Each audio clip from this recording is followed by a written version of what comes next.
Hi, I'm Rob. And I'm Rob. And this is Ask Rob and Rob. Hello everyone and welcome to Ask Rob and Rob, the show where you give us your questions and we give you some answers. And everybody wins. The people who ask the questions and you listening, because you get to learn as well.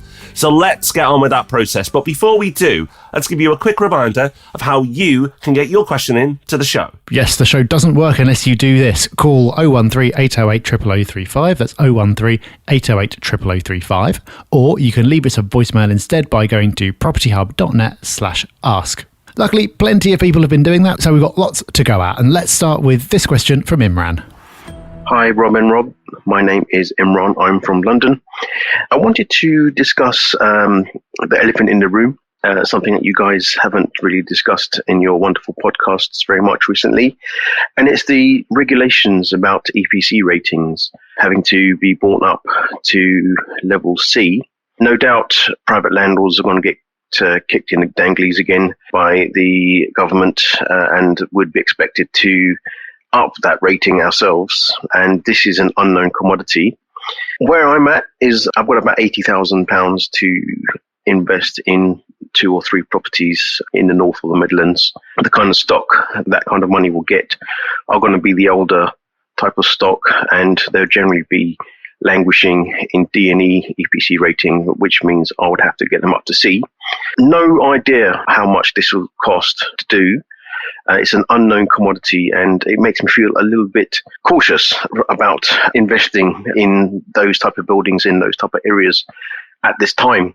So I wonder if you could just open up a conversation and maybe put me at ease or otherwise and discuss the upcoming EPC headache, which is obviously going to land on landlords' shoulders. Okay, thanks guys. Keep it up. Brilliant stuff. Imran, great question. We covered this in the Property Hub magazine recently. I'm sure we've mentioned it on the podcast at some point, but well worth covering again because it is something that's been in the news a little bit and I'm sure will continue to be. And the way that it's been covered in the news has made a lot of investors pretty nervous. The headline is concerning because there is this proposal that by some year, I think it might be 2026, can't remember, all properties that are rented out will need to have an EPC level C. Now, if that is actually implemented as it's been talked about, that will cause major problems, not just for investors, but for pretty much everyone, because it means that somewhere in the region of 2 million properties are suddenly going to become unrentable, which clearly is going to have pretty wide-reaching ramifications. That's why I don't believe it's actually going to be implemented exactly as it's been discussed, but we'll come back to that. But you raise an interesting point, because it is the cheaper, older stock that could be affected by this. If you're buying a modern house or flat, it's almost certainly going to be a level C or above. Even if it's a conversion, modern building standards will make sure that it hits that level. I'm sure there'll be some where it doesn't, but virtually everything will. So it's just not going to be something that you have to think about. For older, cheaper kind of terraced type properties, though, it could be a real struggle to get it up to a C. And of course, at the cheaper end of the market, any changes that you do need to make to bring the property up to standard could be a massive proportion of the property's actual value. I mean, if you're looking at a property worth about £80,000, it's not beyond the realms of possibility that if you need to go back and reinsulate all the walls and do absolutely everything to it, you could be approaching like a quarter of the property's value just to improve the EPC rating, so you could actually rent it out. And again, of course, if that does happen, then it means that you'd expect the value of those properties to fall in the years leading up to it because everyone's aware that they need to do that work. As I said, though, because the implications of this are so far-reaching, and I don't think that this will actually happen. I believe what will actually happen is that you will be required to demonstrate that you can't economically achieve that standard. And if you can prove that, then you won't be required to do it. I think the idea here is to get everyone thinking about energy efficiency and kind of doing the quick wins, doing the bits that you can do. But there are properties where you would basically need to knock them down and start again to be able to get them to reach that standard. And it doesn't seem like a good idea to take them out of the rental market completely and just have them sitting completely empty. So you wanted to be put at ease. I hope that has somewhat achieved that. But at the core, you've still got a very valid point, which is that that type of stock may need something doing. The cost of it, you don't quite know. And the cost relative to the purchase price is going to be quite large. So it's something that you should certainly be aware of if you're looking at buying older properties. You should keep on listening to the podcast so you can keep an eye on developments in this area. But is it something that should prompt you to have a complete rethink of your strategy or even stop investing altogether? I don't believe so at all. You know what though, Rob? This is why I love Ask Rob and Rob. And one of the reasons why we keep doing this format is because Imran has come up with something that I'm sure so many people would have overlooked. You know, people who are looking at properties less than 100k. And I'm sure there's a lot of people listening who would look at a property for less than 100k. He's really thought through, the potential risks there where others just may have missed it. So thank you, Imran. That's a brilliant question. And hopefully Rob's answer's giving you some comfort. Next up, we've got a question in from Roisin. Hi, Rob and Rob. It's Roisin here.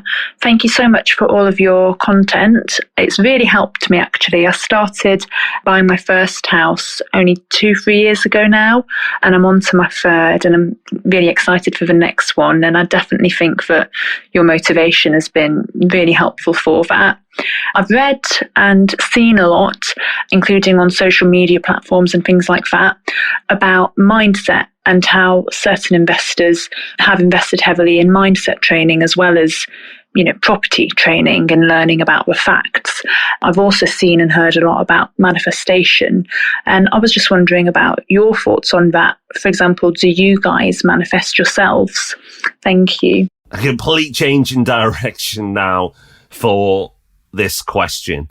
And it's an interesting question because, yes, you do get people talking about, manifesting your future, visualization of your goals. There's the famous book, The Secret, that was very popular a few years back, where basically, if you dreamt that money would come to you, it would come to you, if you kept visualizing that goal. And there's probably a lot of people listening right now going, oh my God, what is this all about? However, yes, the concept of putting a fake check on your fridge and looking at it every day to say, right, that's coming to me, that money's coming to me, and going off and not changing anything else in your life is nonsense. If you just expect money to appear and nothing changes and you don't change your actions and your habits, then of course it is nonsense. It won't happen. But I do actually think there is something in this. And this is where, if you've not realised I'm a bit weird yet, after all these years listening to podcasts, you're going to realise that I am weird. And because I do this, but I do this naturally. This is not something I have to force myself to do. I think as people, in our heads, we live in the past, we live in the present, and we live in the future. Now, from all studies and from peace of mind, probably the best place to live is in the present and really appreciate the moment. Unfortunately, I'm not one of those people and I have to really work hard to keep myself in the present. My head, naturally, my thoughts are always in the future. I'm constantly visualizing what's going to happen, how we can get there, what it will look like, feel like, that it's almost like it's real. That's how I am in my head. And for what I do day to day with, is like vision and how we're trying to get to the future from a business point of view, it's very useful. May not be great for my own personal mindset, but that's what I do.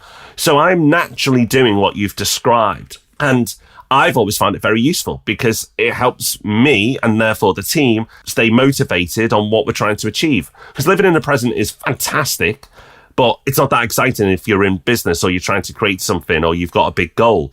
Because if you think about that big vision, that big goal, then you get excited. And then hopefully that excitement, that drive turns you into action and habits that will get you to that point. And that is important. Just thinking about the future, whether you do it naturally or you force yourself to do it, is not enough. You then need to go and take action to start delivering that future. What's really useful about it is if you start to visualize it, it can give you motivation and it can give you direction. And then the action and the habits follow. But you have to do the follow-up work. Just trying to manifest the future in your mind and not doing anything else differently won't result in much. But Rob, now I've highlighted to everyone how weird I am. Is there anything that you'd like to say to make this sound a little bit more sensible and hopefully give you some credibility back? I don't think it's weird at all, Rob. Maybe that makes me weird as well, but I think you've drawn an important distinction. If you just kind of take the chanting and the vision boards and that's it, and then you don't change anything else in your life, it is just completely pointless. But if you use that to actually change your mindset and then therefore change your actions, then there can be something to it. There's nothing more powerful than your attitude and your thoughts. Your thoughts determine your actions, when your actions determine your results. So working on your thoughts in whatever way is one of the most important things you can possibly do. But I do think you can get an overemphasis on that, because it's something that's very easy to do kind of feel good stuff about on Instagram, and like sort of working on like chanting about how great you are is a lot more comfortable than going out into the world and doing something difficult where you might fail. So I think you can get the balance wrong, but on the whole, it's just another tool. I don't use that exact tool, but there are others that I do. And I don't think you have to exactly copy what anyone else does, but if you can just be aware of the importance of all that and come up with something that works for you, that can really help you get great results. There's a saying that I used to like and use a bit. I've not really seen it in a while or thought of it for a bit, but it was dream, plan, achieve. And you could use plan or action, whichever. So dream, action, achieve. But it's not dream, achieve. The key step is in the middle. You've got to do all the steps, but if you miss the middle one out, it's not happening. And I think a lot of people would just love it to be dream, achieve. And I think sometimes the reason why this type of stuff gets poo-pooed and people mock it is because there is a large collection of people who just want it to be the dream, achieve section and not the plan or the action section.